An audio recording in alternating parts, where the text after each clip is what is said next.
मैं 26 जनवरी की डेट दे रहा हूँ साहब, आ जाओ। कर्तव्य पथ पर ही झंडा फहराया जाता है शायद 26 जनवरी का गणतंत्र दिवस का। या तो झंडा आपके हाथों में दिलाऊंगा या भुगतान करवा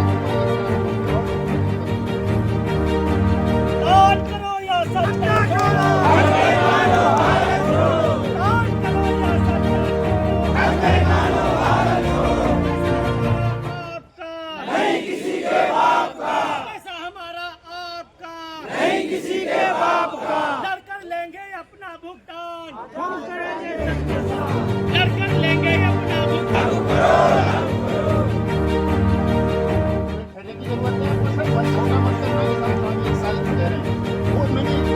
मुझे मालूम है कि एक साल हम मेहनत कर लेंगे कि एक साल में इतना जरूर कर लेंगे।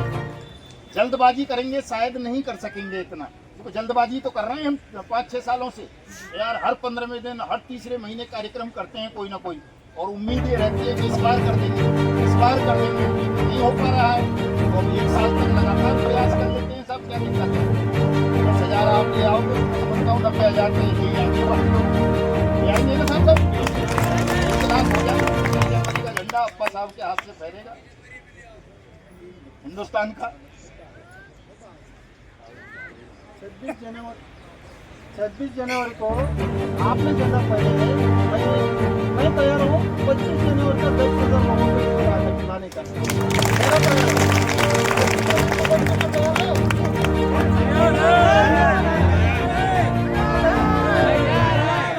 आपको तैयार दीजिए। आप लोग तैयार नहीं बोल के उन्होंने बोल रहे हैं, हमारे भी तैयार नहीं बोल के उन्होंने बोल रहे हैं। आप तैयार है, मैं तैयार हूँ।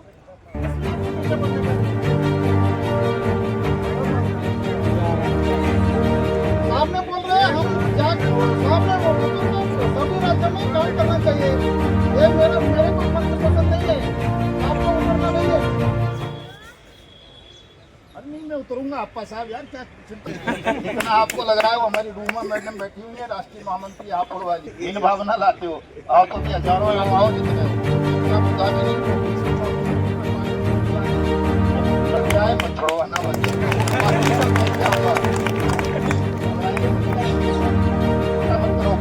अगले वक्ता के प्रदेश अध्यक्ष छत्तीसगढ़ आदरणीय पुरंदर साहू साहब को आमंत्रित करता हूं कि वो अपने अनुभव साझा करें, जोश भरें कि किस तरह से हम मोदी के हाथों से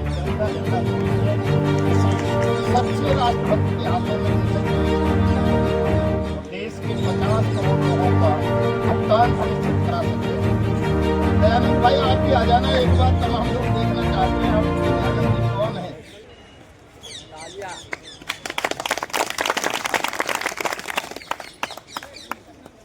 जय आवाज तो आंदोलन है।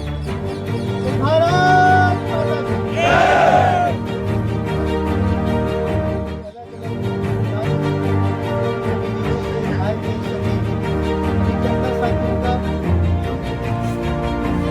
गहराई से मैं छत्तीसगढ़ प्रदेश अध्यक्ष पुरंदर साहू जोरदार तालियों से सम्मान करना चाहता हूँ।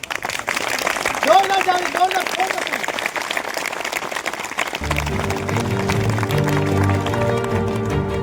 आजाद राष्ट्रीय संयोजक के जमाकर्ता परिवार सब आजाद जी, लगातार आप गरीबों की आवाज उठाते आ रहे थे, लेकिन आप काफी समय संघर्ष कर रहे हैं। क्या शासन अभी तक कोई ऐसा आश्वासन मिला सरकार से? क्योंकि मोदी सरकार लगातार विरोध भी करते आते हैं, उनको आवाज और चुनौती भी देते हैं, लेकिन फिर भी वहीं का वहीं रहा जो अभी तक लगातार चलते आ रहा है।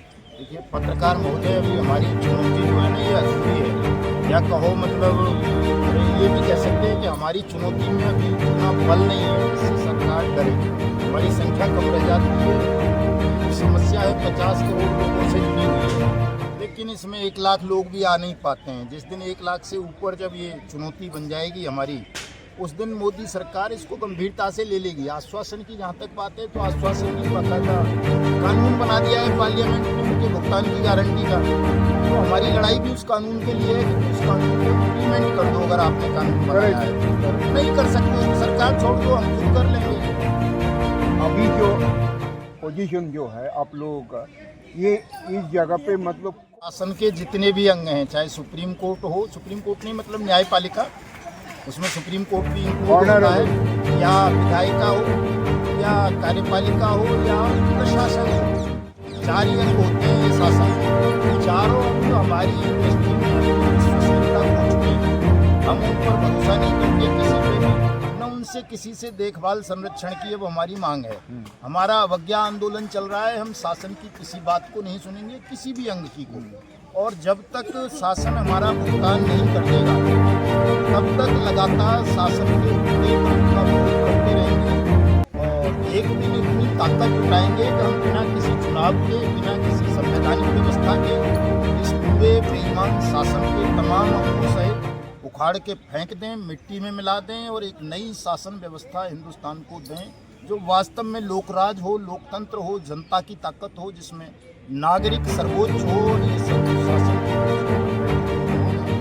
ये सब अपने आप को नौकर की हैसियत में ले रहे हैं। अच्छा जी, आपने कहा कैसे आप उसको मैं राजनीतिक दलों की पत्रकार से बात ही नहीं कर रहा, मैं जनता शासन जनता सरकार की बात कर रहा हूँ। किसी को तो एक मुखिया बनाना मैंने पड़ेगा। कहा मैं किसी संवैधानिक व्यवस्था को नहीं मानूंगा, किसी कानून को नहीं मानूंगा। मैंने ये कहा कि लोकतंत्र में नागरिक सर्वोच्च होता है और यदि नागरिक की सर्वोच्चता न संविधान तय कर पा रहा है, न न्यायालय तय कर पा रहा है, न विधायिका तय कर पा रही है, न सरकार, तो इन सबको उखाड़ के फेंकेंगे। नई व्यवस्था देंगे जिसमें नागरिक सर्वोच्च। वित्त मंत्रालय कानून बनाया है, वित्त मंत्रालय की व्यवस्था को बनाया है, तो हमारे लिए वित्त मंत्रालय भी ठग मंत्रालय है, पीएमओ भी ठग मंत्रालय है, सुप्रीम कोर्ट भी ठगी का एक अड्डा है। हमारे लिए इनका कोई महत्व नहीं है। आज से 7 साल हो गए कानून को बने हुए। उस कानून का पहला शब्द भी वर्ड्स पुस्तक को न बोलने की हिम्मत न राष्ट्रपति में है, न प्रधानमंत्री। क्या इशू है, क्यों आप लोग इस चीज में परेशान हैं? परेशान क्या हो रहा है कि बीजेपी सरकार ने सन 2019 में 3 लाख कंपनियों को बैन कर दिया था और पब्लिक जो है किसी भी प्रकार का कोई आतंक न मचाए और सरकार को प्रताड़ित न करे, उनको पुतले न फूटे या संसद न फूट दे, ठीक है। इस कारण से उन्होंने एक सांत्वना के लिए एक्ट बना दिया, बर्ड्स एक्ट 2019, और पब्लिक को ये कहा कि इसके तहत आपका जो भी कंपनियों का पैसा है ये 180 कार्य दिवस के अंदर आपका मूलधन से 2 से 3 गुना ब्याज सहित पैसा आपको मिल जाएगा। उसको सरकार ने ये एक्ट बना दिया और अभी तक उसका लागू नहीं किया गया। इसके बाद में उन्होंने कहा जितनी भी सोसाइटियाँ, कंपनियाँ यहाँ पर अब चलेंगी वो पूर्णतः गवर्नमेंट की देख रेख में चलेंगी, लेकिन वो उनकी देख रेख में उन्हीं का स्टैम्प भी लगा होता है, सारी चीज़ें होती है, परमिशन भी होनी होती है, और डीएम, एसडीएम और नेता जो भी हैं, मंत्री तक उसकी झंडी काटने आते हैं। और उसके बाद में अच्छा खासा मोटा मोटा पैसा भारत सरकार कृषि मंत्रालय से है, LUCC वो चल रही है, ठीक है। और चलते चलते उन्होंने बैन कर दिया, ठीक। अब भारत सरकार कृषि मंत्रालय सबसे बड़ा केंद्र जो है वो माना जाता था और उसके अकॉर्डिंग जो चीज़ें चल रही थी उसको भी बैन कर दिया। करोड़ों रुपए उसमें गबन हो गया और पूरा इस सोसाइटी की अगर बात करते 1 साल बंद हुए हो गया है और किसी एक भी जो कंपनी के मतलब फंड मैनेजर या एडवाइज़र या डायरेक्टर कुछ भी थे, किसी को अभी तक किसी को गिरफ्तार नहीं किया गया। क्यों गिरफ्तार नहीं किया गया?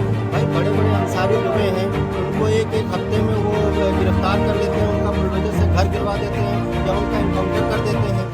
तो मोटा मोटा जब सरकार पैसा उनसे खा लेगी, हज़ारों करोड़ रुपए, भाई 1000 करोड़ का मान लो एग्जाम्पल के तौर पर घोटाला किया और 90,000 करोड़ रुपए उन्होंने खुद रख लिया, 10,000 करोड़ अगले को दे दिया, अब आराम से घूम रहा है बेल में या कुछ भी। और आम आदमी अभी यहाँ पे 10 लाख की लोन लेता है और वो नहीं भुगतान कर पाता, उसको जेल में डाल देता है। कितने पैसा आप लोगों से रख रहे हैं? अगर बात की जाए तो मैं लखनऊ ज़िले से हूँ, वहाँ 16,000 एजेंट थे। ये LUCC जो भारत सरकार कृषि मंत्रालय द्वारा चलाई जा रही थी और केंद्र सरकार की योजनाएं थी, जैसे सुकन्या, जिसको HDFC नहीं कर सकता है, कौन कर सकता है? सेंट्रल बैंक कर सकता है, पोस्ट ऑफिस कर सकता है, LIC कर सकता है। इसके अलावा और इन योजनाओं को LUCC को सिर्फ था कि आप इसको कर सकते हैं, क्योंकि केंद्र सरकार की योजनाएं थी, कोई भी प्राइवेट सेक्टर इसको नहीं कर सकता था। सरकारी संस्थाएं कर सकती थी या सरकार द्वारा जो भी प्राइवेट के लोग सरकारी चीज़ों को चला रहे हैं सिर्फ वो कर सकते थे। जो पूर्णतः प्राइवेट थे उनको नहीं चला सकते। उन योजनाओं को चलाने वाले जो भी था उसको उन्होंने पैसा मोटा मोटा जमा करवा करके और मोदी सरकार ने उसको बैन कर दिया। कितने पैसे? What is the total amount? और लखनऊ की बात करें लगभग 1,000 करोड़। पूरा देश का? अब उनको भाई उनका संख्या में जाएगा, उसका एग्जाम्पल है, मोटा मोटा Thank you. लखनऊ की बात कर रहे हैं।